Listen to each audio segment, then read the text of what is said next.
Welcome to APES, Chapter 4 on Global Climates and Biomes. This is Ms. Thuisen, and this is Segment 1. To start, you need to understand the difference between weather and climate. Weather is what is occurring right now as you look out the window. It could be sunny and hot, or it could be cloudy and raining. Weather is different than climate. Climate is a long-term average of the weather. It's a generalization, such as here in Florida. We have hot, rainy summers and mild, dry winters. That's Florida's climate. It's not what's going on right now, but it's what you can expect. If you are going to travel or move somewhere, you want to know the climate. You are going to want to know if you are going to have to deal with snow in the winter, or if you're going to need a good ACE air conditioning unit for hot summers, or maybe both. That's the climate. Weather occurs in the troposphere, but you need to know a little bit about the other layers in the atmosphere as well. The atmosphere consists of 78% nitrogen, 21% oxygen, less than 1% argon, and approximately 0.035% carbon dioxide. The layers start with the troposphere, which is the layer along the Earth's surface, and the layer we deal with most, and the only layer you'll ever be in unless you become an astronaut. Above the troposphere is the stratosphere. The stratosphere is important because it contains the ozone layer. The ozone layer is very important because it blocks much of the UV radiation from the sun. Above that is the mesosphere. Then there is the thermosphere, which is named due to the high temperatures that occur in this layer. And finally, you get to the exosphere, which is the transition to space. I use a mnemonic called Tiny Soldiers March to Earth, where the T in tiny stands for troposphere, the S in soldier stands for stratosphere, the M in March stands for mesosphere, the T in 2 stands for thermosphere, and the E in Earth stands for exosphere. This allows me to remember that it's troposphere, stratosphere, mesosphere, thermosphere, exosphere, or Tiny Soldiers March to Earth.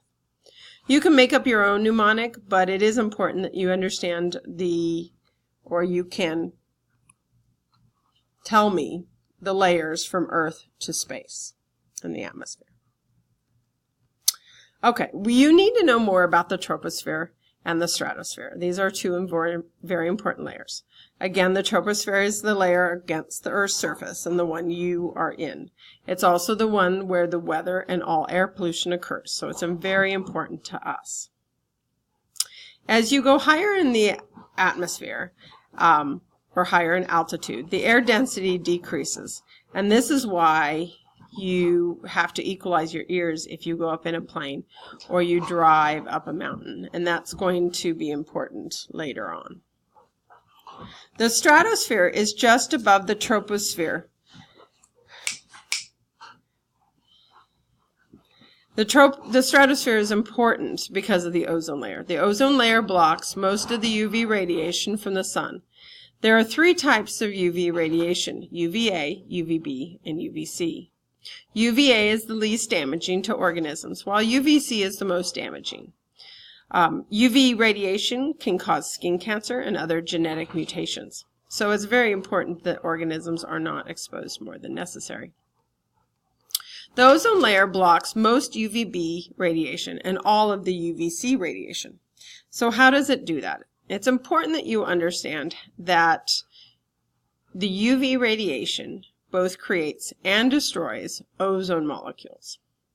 As UV radiation reacts with oxygen atoms or molecules,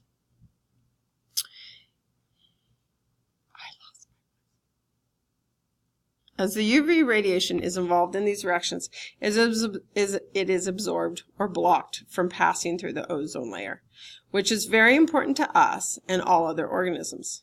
You need to know the formation and destruction formulas for the ozone layer. To form ozone, UVB or UVC radiation strikes an oxygen molecule, separating the oxygen molecule into 2 oxygen atoms. The free oxygen atoms react with oxygen molecules in the ozone layer and form ozone, O3. Ozone destruction occurs when UVC and only UVC radiation breaks the ozone molecule and produces an oxygen atom and an oxygen molecule.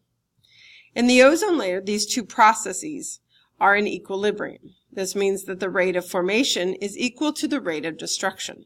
Therefore, the amount of ozone in the ozone layer is stable. When we get to air pollution, we will discuss the depletion of the ozone layer due to human activities. Please let me know if you have any questions about the atmospheric layers or the ozone layer. Now let's move on to the causes of climate. The cause of climate is the sun. As the sun's rays hit Earth, they strike at different angles because the Earth is round. At the equator, the sun's rays hit straight on, while at the North and South Pole, they hit at an angle. Also, the sun's rays have to travel further to reach the Earth's surface at the poles, and that means that more of the sun's energy can be scattered or absorbed, reducing the amount of energy that reaches the Earth's surface.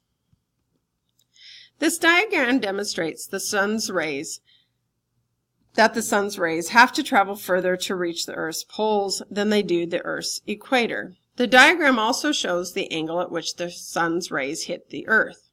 If you look at the area where the sun's rays are hitting the Earth's surface near the North Pole, you can see that it creates more of an oval. This means that the sun's rays are spread out over a greater area and therefore deliver less energy per unit area compared to the small circle it creates at the equator. If you have ever played with a flashlight, you may have noticed that if you shine it straight down at the ground, it makes a bright circle. But if you shine it out in front of you as you walk, it lights up a larger oval area, but it is not as bright. Your flashlight is acting just like the sun. The energy from it can be either concentrated in a small circle or dispersed out into a larger, less concentrated area. These two phenomena are why the annual climate on Earth gets colder as you move from the equator to the poles. Another phenomenon that affects Earth's climate is albedo. Albedo is the measurement of the amount of light reflected by a surface. If light is reflected and therefore not absorbed, it will reduce the temperature. If a surface's albedo is low, it will absorb the sun's energy and increase the temperature. Albedo is an important climatic factor in several ways. First, ice has a very high albedo, which means that most of the sun's energy is reflected back towards space, making the area colder. So the presence of ice at the poles actually helps to make the poles colder and maintain even more ice. As the polar ice melts due to climate change, the less ice means that the albedo is decreasing, and that alone is causing the poles to increase in temperature, causing additional ice to melt. Secondly, our cities. Cities are made of concrete and asphalt, and concrete and asphalt have a low albedo, which means that they absorb large amounts of the sun's energy. The absorption of the sun's energy actually causes cities to be hotter than the rural areas around them. This phenomenon is referred to as a heat island. Albedo is also an important concept and one you need to understand. So please, if you have any questions about albedo, please let me know. The properties of air also affect the Earth's climate. Air moves due to changes in density. If air is warm, it is less dense. The air molecules are further apart, so that there are less molecules in a given volume of air, making it less dense. Cold air is closer together and therefore more dense because there are more air molecules in a volume of air, making it more dense. Increased density makes air heavier and therefore it will sink in the atmosphere, while warmer air rises because it is less dense and lighter. Warm air also holds more water vapor, which explains our hot and steamy summer days. When air cools, the water vapor will condense and result in precipitation. Another aspect of air is adiabatic heating and cooling. Adiabatic heating and cooling is really cool, and I enjoy teaching it. Have you ever used a can of spray paint? If you use the can, or maybe even hairspray, if you use the can of spray paint or hairspray for a while, you probably noticed that the can became colder. The paint in the can was under pressure, And as you release the paint, the pressure in the can decreased, causing the can to get colder. This is adiabatic cooling. When there is a change from high pressure to low pressure, it causes cooling. And when something goes from low pressure to high pressure, it causes heating. At the equator, air is warm and moist. The warm air is less dense and begins to rise higher in the atmosphere. As the air rises, the pressure decreases, causing the air to cool. This is adiabatic cooling. As the moist air cools, the water vapor condenses and results in precipitation. Adiabatic cooling is why the tropical climate is often hot and rainy. Adiabatic heating also occurs in our atmosphere. As cold, dry air higher in the atmosphere sinks back towards Earth's surface, the pressure increases, causing the air to warm. When the air reaches the Earth's surface, it is hot and dry, and is an important factor for the location of the Earth's deserts. If you have any questions about adiabatic heating or cooling, please ask. Another concept that affects, I should have paused there, sorry guys. Another concept that affects Earth's climate is latent heat release. When water vapor condenses to liquid water, it goes from a state of high energy to a state of low energy. So energy is released to the air, causing the air to warm. Have you ever noticed that if it starts to rain on a cold winter day, it actually gets a little bit warmer? That is latent heat release. So, that wraps up segment 1.